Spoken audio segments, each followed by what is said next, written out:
I had a string break on my harp the other day, so I'm going to change it for you. And I also have a few questions about harp strings, so I'm going to answer those as well. Every string on the harp is a different gauge, and I have a spare string for every note on my harp. They're all labeled by octaves, so the first note is a 0, G, and the next one is a 0, F, and then after that we go by octaves. So we have octave 1 from E all the way down to F, and then we have octave 2 here, octave 3, and this is octave 4th E that I'm missing, which I have here. We have, they're called Nend Pieces or little stoppers, and they're just like little bits of broken string that we've recycled into pieces that stop the string from falling through the hole. It's a pretty quick process.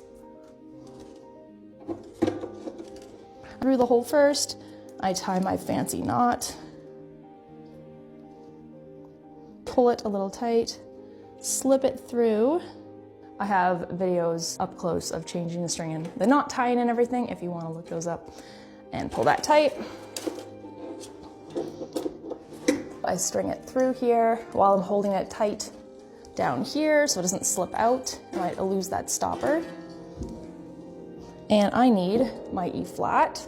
I need the pedals disengaged, and then I start tightening.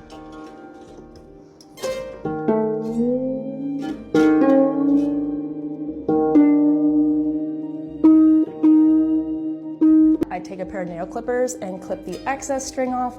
Unfortunately, it is not long enough to use for another string. And as you can tell, the string has already slipped quite a bit. The strings tend to stretch a lot more than, say, if I put a wire string on. So it will take a few days for this to settle. And to help it settle, I tend to just push on it a bit and I tune it as much as I can throughout the day. And I had other questions asking, how do I tune my harp? So I usually use a tuner and a tuning key, and there's pegs on the back of each string, and I can adjust it just like I tuned this string up here.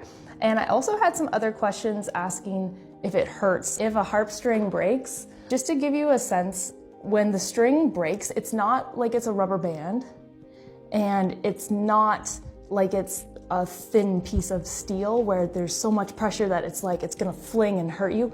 Honestly, I've never been injured from a string breaking on me for the few times that it has while I've been playing. It kind of just lets go.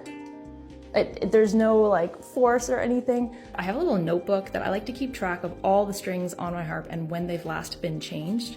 So this is really helpful for recognizing if certain strings have a tendency to break, or just keeping track in case I want to change all the strings, I can avoid that newer string just to save some money.